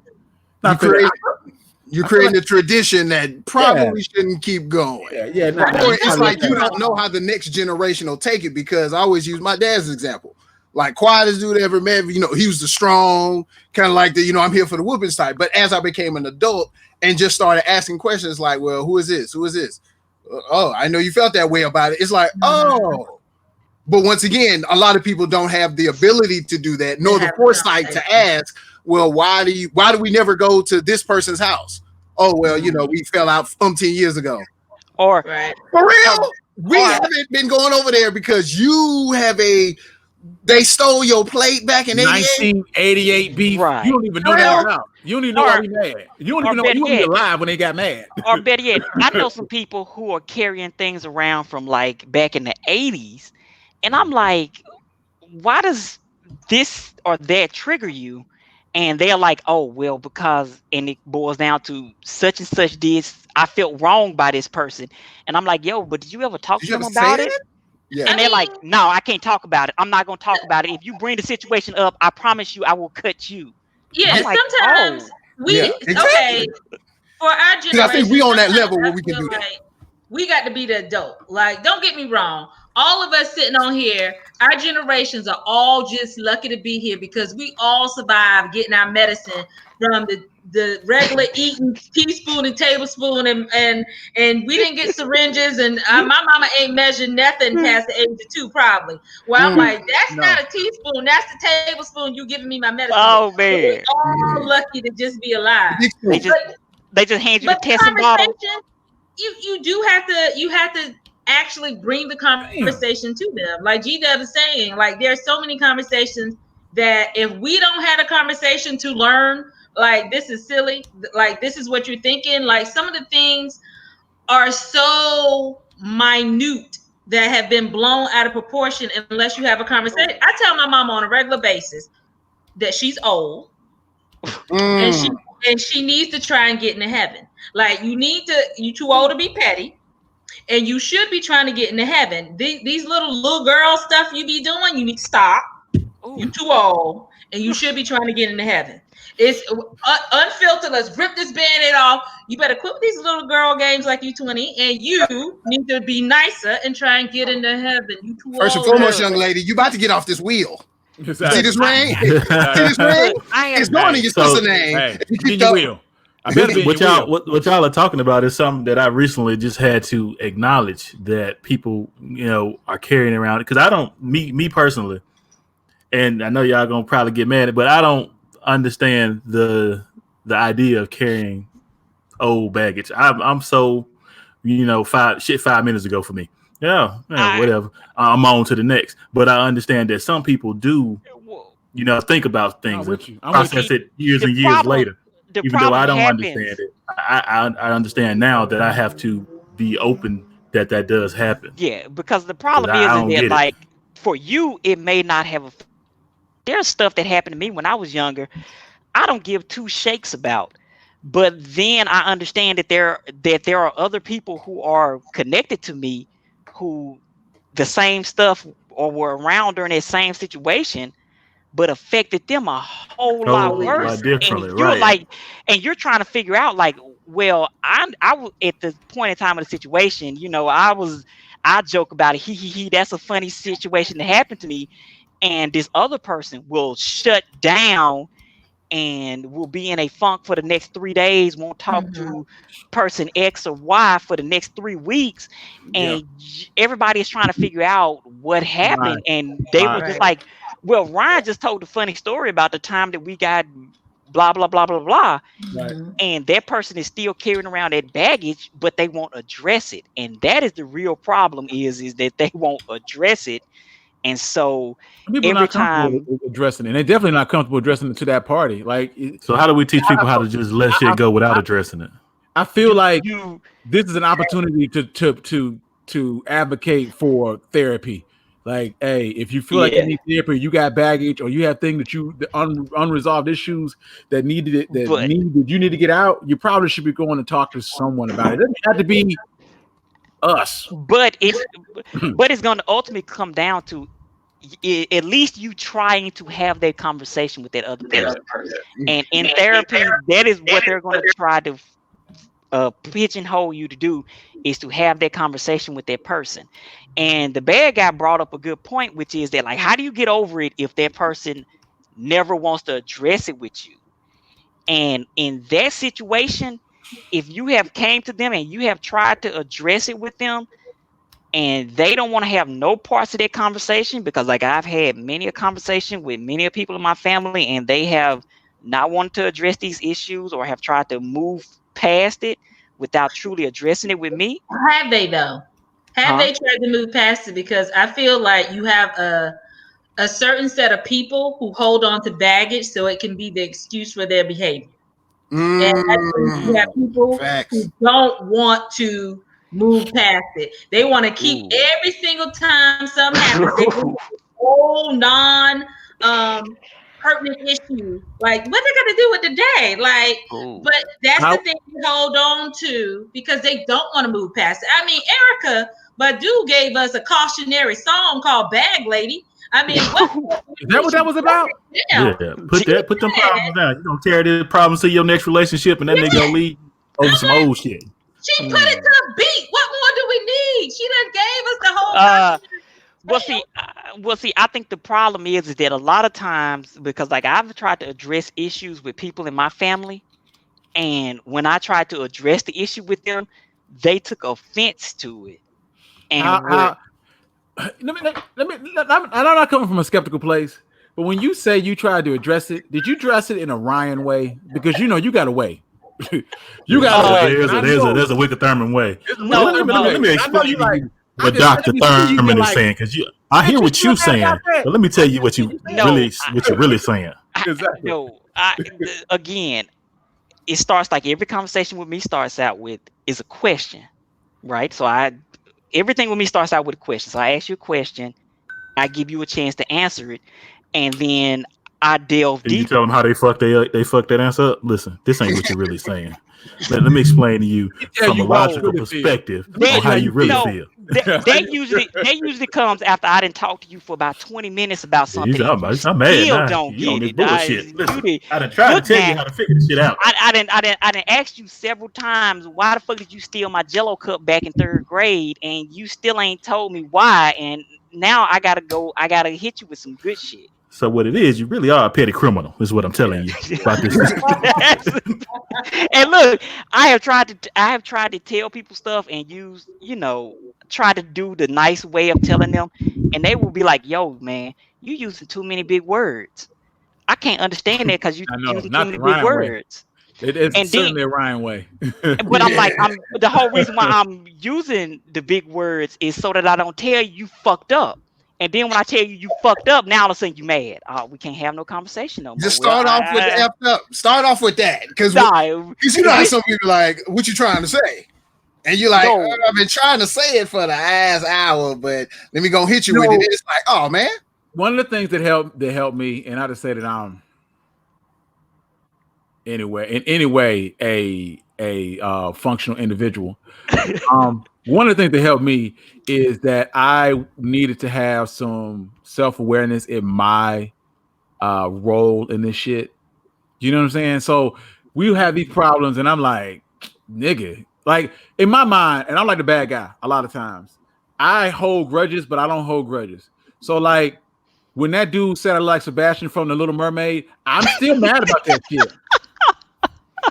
I'm still fucking mad about that shit. He did that in elementary school, didn't it? Oh, it was in middle school, and I still mad. I still remember that dude. Y'all remember I told you that story? But later on, he got beat up by a deaf dude. He tried to fight him. He tried to fight the deaf dude, but didn't realize that dude was in boxing lessons and got beat up by a dude who was like, he heard the blow. I tell you, that was the funniest shit I seen. My school is him getting beat because he thought it was gonna be an easy win. Dude had that. Back in the day, they had those big ass hearing aids. So he thought it was gonna be an easy win because this dude had 2 of them. Didn't know nothing about them boxing lessons. He learned today. He learns today. Anyway. Definitely not ready. Definitely not.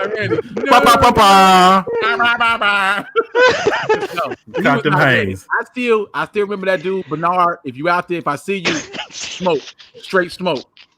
I got these jokes. I'm grown now. My jokes are strong. You gotta let people learn how to let some stuff go. Man. I didn't see you. He done got beat up by the deaf boy taking boxing lessons. Like, yo, let that go. Not for you. The universe switched it and you won. So in front of a crowd. So I hold these grudges, but I also am one of those people now. I've gotten to a place where I can hey, I ain't mad about that shit. Like we argue, I'm putting that shit, I filed it away. I want to move, I want to be able to move on. And I feel like, and what changed my thinking is that if I'm not mad, nigga, you shouldn't be mad either. It took me to the other extreme. Like, okay, so if I'm over it, you should be over it. And this is one of the things that I bring that I probably should have fixed in my relationship. Because I'm like this even with Shantae, where I be like, hey, I ain't mad no more. Why you mad? Why should you still be mad if I ain't mad? You need to get over it together. We need to get over it as a team. You know, exactly as a unit. How did that work out for you? It did not. Not at all. You like that book? I'm buying that book. You write that one. Like, hey, you. Oh, here you go. You still mad? What? About what? Hey, listen. It's even wrong when they still mad and you don't even ask the question, but you over there having a good ass time by yourself. You like, you smile and laugh and kick in. Then you walk around the corner. And you like, oh goddamn, you still mad. Get married is you cannot have a good time without your wife. If you are having a good time without your wife, you cannot allow it. No. Just look at your phone. Look at your phone and smile. You can have a good time. You can have a good time, but there will be consequences. Consequences. Them adult, you see, it was an adult decision before you went out there to go have that good ass time, and you knew there was gonna be some goddamn consequences when you got back. And you better have a good time because there will be consequences for the good time. Consequences. Then the quiet rides home. You were like, Hey, Have a good time without her if you want to. that's why I had to learn. Like at a certain point in time, you got to leave the party, bro. You smoking, gone, you yep. drinking, you having a good time, but at about 11, 12 o'clock, you might want to check in. I am an in for a penny, in for a pound type of nigga. Like all my life. Like if I'm in trouble, I'm not gonna get all the way in. I'm gonna all the way fuck up. Like when I was a kid, my dad would be like, "Yo, you do that, you're gonna get a whooping. Like, hey, if you eat this or do this, you will get a whooping. If I'm going to get a whooping, I might as well go the whole way. Don't eat one little Debbie cake. Eat all 12 of them motherfuckers. You're already in trouble." And I'm sure your brothers was like, we stealing on this cat. He done ate all the little Debbie, so that means we get no more. So not only is you getting one ass whooping, you getting two because now you're probably gonna he probably got all of my ass whooping because daddy gonna swear up and down he couldn't eat all them little Debbies by himself. He done got everybody ass whooping. This is my thing though. This thinking, all of this shit, I'm like, I have a son. My dad was like, one day, your kid just like you were. Could be bad I'm like, yeah, whatever, nigga, whatever. And now he's here, and I'm like, 50-50. 50-50, country boy. 50-50. I'm not like either one of my parents in that arena. I have asked my parents for my adoption papers on multiple occasions because my apple is not only from their tree, it's in a whole nother neighborhood. Wait, but you got brothers and sisters. Okay, they got it with the sister, but I'm my mother's only child. My mother did not get what she was supposed to get. My mother wound a comb up in her grandmother's hair, called her a black bee, and ran out the house. I was supposed to be a horrible child for this woman. Wait, but is your sister horrible though? But that's only my daddy. He earned it. But my mother didn't get that. My mother, listen, I'm like, where are my papers? Because I was listening. My parents told me stories, and I'm like, how am I your child? Like, I do what I'm supposed to do. Why? Because you told me. It just seemed like an easy, logical thing to do. I need for him to be like Shantae. I need him to be like Tamar. If he anything like me, you're gonna run into some boy issues though that have nothing to do with you and have everything to do with you. So 50-50 on that. Yeah, there's gonna be some boy issues. Some of that I didn't, because I mean, one of the big things that I had as a kid, and I don't want to make this about me and Bray Bray, but one of the issues I had as a kid, I would do shit with like I didn't care about the consequences. I would just do it.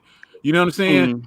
I would ride my bike as fast as I can, straight through the intersection. If I get hit, I get hit. I don't give a fuck. I'm trying to see how fast this car can go. I mean, my bike can go. I like fire. I'm gonna set the lawn on fire. I like fire. I don't know that I'm gonna set the whole lawn on fire, or the house on fire. I don't care. I just want to see the fire. You know what? It hit me the one time, or it's been happened several times now, where my daughter has said something to me that I said to my dad. And it's so funny because this one sticks out in my mind because I remember one time I told my dad, me and him, he had did something to me that looking back, I don't even remember what happened. I just remember I was like on a 10 anger level for probably nothing, right? And I told that cat, I was like, man, shut up talking to me. You ain't got no friends. Where your friends at, nigga? Ooh. And, I just said that to him. Thinking back now, Dad, if you're listening, I apologize because that was wrong. My bad. But a couple years ago, me and my daughter, we was going back and forth, and she told me, nigga, where your friends at? Oh. And it hit me, and it just brought that memory back to me, and I was like, oh. Touche. And the whole argument just stopped because I had to tell her, you know what? I said that to my dad. I said the same thing to my dad at about the same age that you are. That is hilarious. And I started laughing, and I think that made her even madder because now I was comparing her to me and laugh off the whole issue. The response she wanted. Drop the whole thing, and now she red hot now because I'm not mad about it. I'm laughing, and I'm about to sit down on the couch. That was she was dropping the mic on you, and you done laughed at her. Oh, I didn't laughed. I didn't moved on. I'm like, thank you. That is hilarious. Oh my goodness. I see how dumb I was at your age. I'm gonna go sit down because ain't nothing else for me to say. It's like just move on. Anyway, I guess it's a good place as any to go ahead and wrap this up. We actually stayed on topic this time. I mean, it kind of at the end. I mean, I was okay with that because the whole idea of this was hey, we would talk about our main topics, and at the end, if it go off in left field, that's fucking fine for it to go off in left field at the end because it's the end. If you still full circle, it was full circle. It was full circle. We still talk about being parents or having parents or whatever. If you are still watching this, please share this video so other people can watch it and enjoy it, and I can get a bit more following on Facebook because Facebook is hard. Them algorithm is deep. Them algorithm is a bitch, boy. They killing me. Like I got 1,800 followers on IG. I got about 1,300. Well, I almost got 2,000 on IG. I got about 1,300 on Twitter, and I got 220 on Facebook because Facebook is hard as hell. Okay, so if you're still watching, please share this video. We need your help. We're trying to grow, keep this thing popping. I also did another podcast this past weekend with Moms and Martinis with Kiera. We also talked about parenting on there, and because her son is going to go live with her baby father, her ex-husband. We talked about my divorce and living with my dad and stuff like that. So it's more introspective. If you want to listen to it, it's not out yet, but when it comes out, I'm gonna post it. You can not listen to it, not listen to it. I don't really give a shit. Do what you do. Yeah. Maybe we'll do your divorce. My parents divorced. My parents got divorced. I was like, whoa. So real quick segue. Yeah. I like how you threw that out there. No. Did you not just see my wife right there? She was like right there. Right there. I was shocked. Like, okay, this is a different thing now. Like, well, maybe we'll do it. Maybe we'll get together and you put out a post where we inviting people to come in and we just really about answering questions and stuff for DP. A Q&A. Another Q&A where we just answer questions. You got to throw out the topics early though and keep posting and come with your questions and we'll one of the things that I had strictly go through the audience to learn was I need to get these posts out. The rest of y'all. I'm on there. I'll be posting. I'm halfway on social media. I'm still trying to figure that thing out. You suck.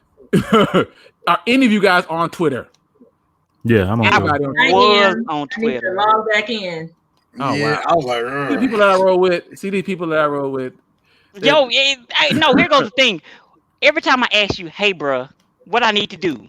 You say, "Yeah, man." Just get on Twitter and get on Instagram. Bro, I'm old, man. I need some actual instructions. You got to tell me exactly what to do. I'm old. It's send your name, address, and social security number to my address, and I'll send $500, and I'm gonna unlock this 1 million, and I'm gonna send half of it. Look, my kids. And the Nigerian prince.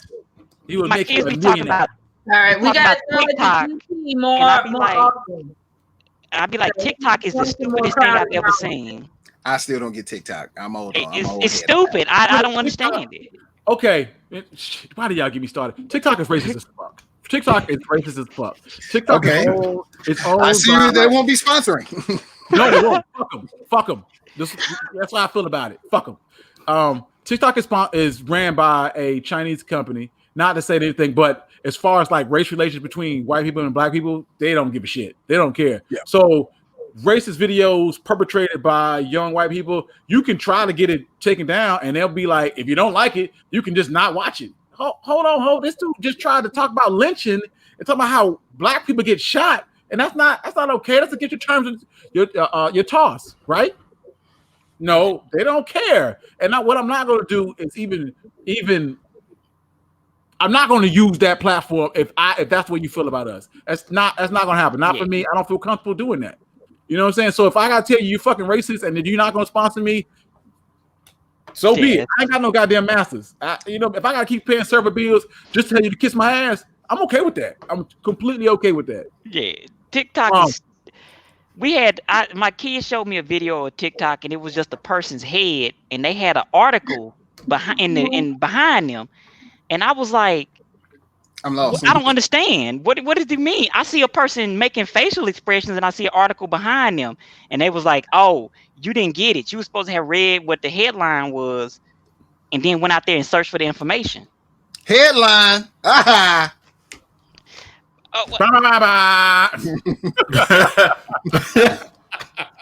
The headline. I'm with you. Like, what was so? that? No, we've been stupid. I've been stupid. So the person face on the ain't don't mean nothing. I'm supposed to well, hell, I might as well just go to Google News and get that shit. TikTok is Vine. It's basically Vine. It's basically Vine, like 2.0. It's the same thing. One of the good things when I was on there for like 2 seconds, because I was trying to promote the podcast through it to push people towards our page, is that you can't filter content. You just get what you get. So like the next video just play. So you watch a video and then the next video just like, hey, this is it. This is what it is. You can't say I want to watch this. Yeah, you're gonna see my shit. So you will get a lot of views because people were forced to watch your shit. But they can not give two fucks about it. They can not give two fucks about it. Because they didn't ask to be here. The clan video plays right after yours. Like, yeah, right. Don't you hate these guys? You getting it? I get it. These goddamn niggers. Right after a minute. Why does it come on after mine? Exactly. What kind of algorithm are you like, why does the algorithm work to where I'm gonna be like, yeah, I really want to support my people. Next video, these damn niggers. Goddamn niggas. Let me tell you about these niggas. Hey, no, that's not the video I want to do or singing. So man. Anyway, at that point, please share our videos. Oh yeah, since OTR is here, big shout out to OTR. Shout out to Raw and Uncut. Shout out to my man Baylor the Great. All these dudes, man, because you know, they're my people, they're my Twitter people, my Twitter fam. You know, Not Perfect, Just Broke, VV, all those people, man, I love them. They're awesome. So shout out to them. You know, we all in the same struggle out here. Little independent podcast trying to make it. Yeah. This independent podcast. So that's how you get that good wholesome white money. Yeah. Money. Yeah, it says so they can try to turn us into something else. Guys, wait a minute. I tried this ice cream recipe yesterday. Phenomenal. Right. I'm gonna pull it up right now. Like, wait a minute. What are we doing now? I made a TikTok video yesterday. You gotta try it. Go check our official channel. Supreme. The most utmost wholesome video you would. Every one of you guys, I need you to go and click the bottom of the screen and support my channel. So Baylor the Great was like, he talked about off the record. He was like, see them proper talking niggas. He called it. I was like, you didn't call us proper talk. I could properly talk. The things that we do exactly to enhance your video viewing experience. We can effectively persuade you to adjust yourself and grasp the complexity. We are also middle class Negroes. All right. He was like, we the balance. I was like, we're not even a balance in our own group. Exactly. If you watch the video, watch the thing. He's like, I feel like the cut will be the balance here. And I'm like, nigga, I can't even stop with the Thurman for being himself. How can I start flipping tables over immediately? Exactly. Balance. We are not balanced. We are broken. This is a thinly held together. Look, I was like, we'll be good at like dividing. So like, you will probably find there are like 5 different spots in the house, and all of us have occupied that spot with our crew. And when it comes this is what would happen. We would get in that house. We would click up, and they would be even more divided than when they went in. We wouldn't be balanced. We would be them niggas who'd be like, hey, cuz, we on this side, cuz, we the PlayStation crew, cuz. What y'all doing? Get off the TV, cuz. We about to play 2K. Look, and we be like, no, we the Netflix crew, bro. We watching Netflix. Get off the TV. Wi-Fi? Watching Netflix. Exactly. What's the Wi-Fi, nigga? What's the Wi-Fi? I tell you what, though. When he put us together in those houses, I was like, yo, let me look at these other cats and see what they look like. Some of them niggas is big. Like, hey. Like before we use coarse language. See them in these internet streets. Like what? Hey, Like back all the way up to see dude. Like I'm about to do some push-ups before I go meet them in person. Let me do some I push-ups. have 200 pounds. I'm 5'8", 200 pounds. Hey, I'm not gonna fight you. Let me do some push-ups. Exactly. Shoot you in the calf muscle. the bad guy has no problem with murder, so we know who to get on.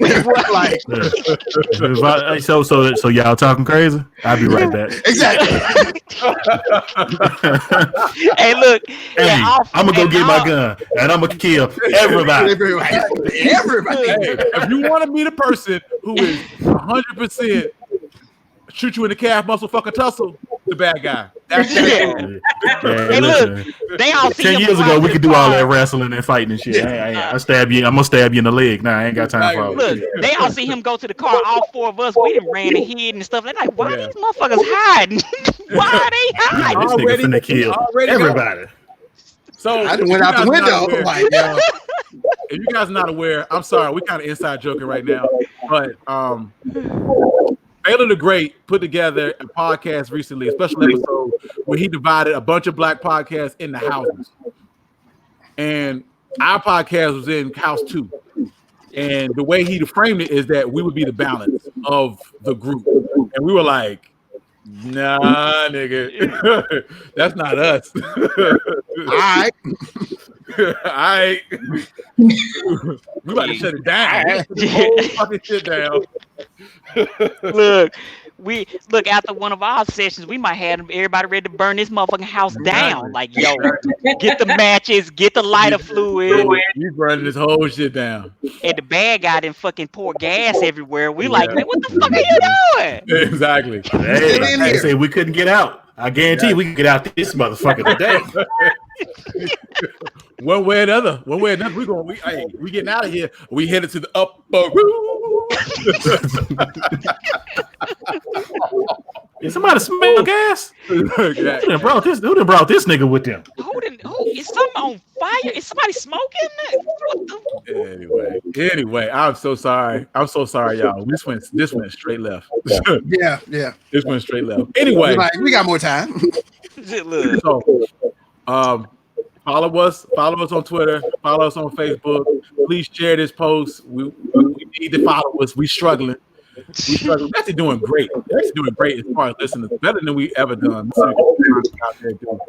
You know, I'm trying to promote. So, you know, if you guys need a guest who is going to come on and fuck some shit up, I got Wicked Thurman over here and the bad guy and G-Dub. If you need somebody who will come in and be the other side, Wicked Thurman. We got you. The hitter. Let me know. I got you. I got niggas on loan who gonna come in and be that other side. Be crazy. I got you. Anyway, thank y'all for listening. This has been awesome. This has been a good time. I need to check on baby boy. I think Shantae is in the corner being my producer, waving me to shut the fuck up. And please share this, enjoy this. We love y'all. We're gonna keep bringing y'all dope ass content. Listen to our new episode. It's out. What the hell is a butt naked? It's dope. And peace. Oh, now we got to fight the gangsters and shit. He throwing the gang time. And they Cali Exactly. niggas. They Cali niggas. They different. We from the South. This is a hand. I'm just gonna wait. Unless that's something. Exactly. Hey, I don't know nobody's gang signs. You get both hands.